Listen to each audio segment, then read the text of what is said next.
O Babadook, ele é um filme de terror psicológico, e antes de começar a falar sobre a analogia em si, eu queria trazer como curiosidade algo que tem tudo a ver e reforça a analogia, que o filme ele não usa da técnica que muitos outros filmes de terror usam, chamada jump scare. Para quem não sabe, jump scare é uma técnica que usam para dar susto em filme de terror, que geralmente é uma imagem grotesca e um barulho muito alto que geralmente se sucede de um silêncio. A grande jogada do Babadook é por não utilizar esse artifício, a atmosfera de silêncio, quase que o tempo todo, nos gera a expectativa de que algo muito ruim está por vir ou de algum susto, e não vem. Então gera no espectador a ansiedade e a angústia da personagem principal. O filme ele é pensado em cada detalhe e é importante ressaltar cada detalhe para entender como o filme na verdade está falando sobre uma depressão pós-traumática. Para começar, já de cara, a primeira cena do filme é a personagem principal, Amélia, sonhando com um acidente do qual já se fazem 7 anos, mas ela ainda não consegue conviver bem com isso, pois no acidente o marido dela morre e ela e o filho, Samuel, sobrevivem. Antes de aprofundar e falar alguns outros pontos que o filme mostra que o monstro na real trata-se de uma depressão, eu vou focar no nome da personagem principal, Amélia. Nesse filme nada é por acaso, e eu creio que pelas cenas que se sucedem, nem mesmo o nome da personagem principal é por acaso. Amélia, para quem não sabe, é uma variante do nome Amália, de origem germânica. Amal quer dizer trabalho, e o significado do nome Amélia significa mulher amorosa, passiva e serviçal. E o que isso tem a ver com o filme? No filme, mostra várias cenas onde ela se mostra uma mulher completamente dedicada e submissa ao filho e ao trabalho, que ela trabalha em um asilo, ou seja, servindo e tendo paciência e cuidando de idosos. No filme mostra também como isso afeta ela, pois ela se abdica de todos os prazeres pós o trauma.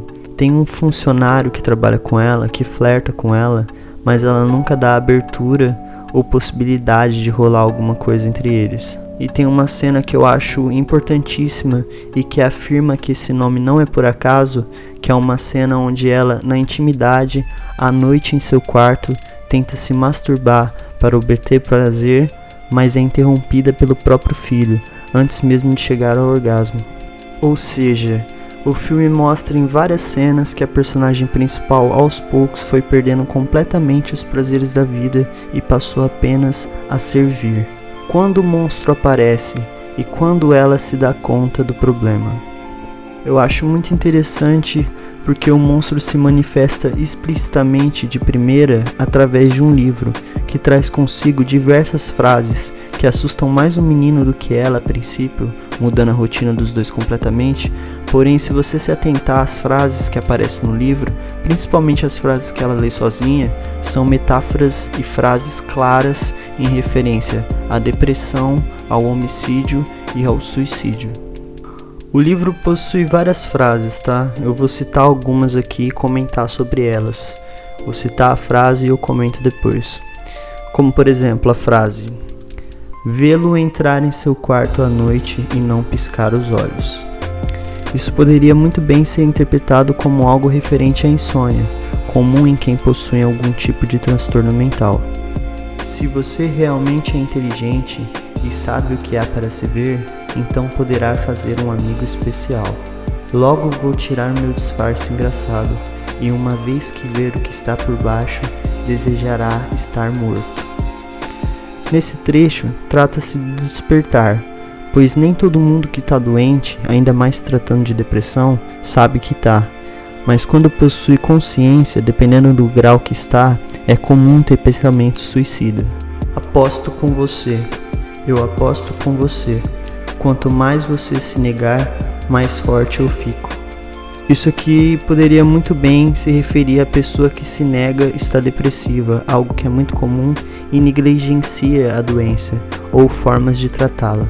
Ou então, esse último que citarei, mas também que dá para fazer uma clara comparação, que é a seguinte frase: você começa a mudar quando eu entro.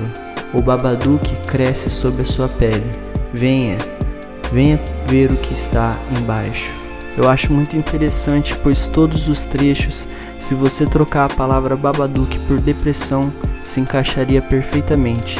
E há gráficos, desenhos no livro que mostram coisas horríveis.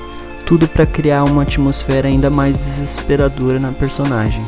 E nesse trecho em específico, eu acho interessante, pois o convite final pode ser tanto para ver e enfrentar de frente o que está por vir, quanto para ver literalmente o que está por baixo da pele dela, ou seja, falando implicitamente para ela se suicidar. Os desenhos e gráficos que sucedem a frase reafirmam o que eu estou dizendo, e o que a personagem poderia fazer se deixar o monstro entrar. O que esse filme tem a nos dizer sobre a depressão e doenças da mente no geral?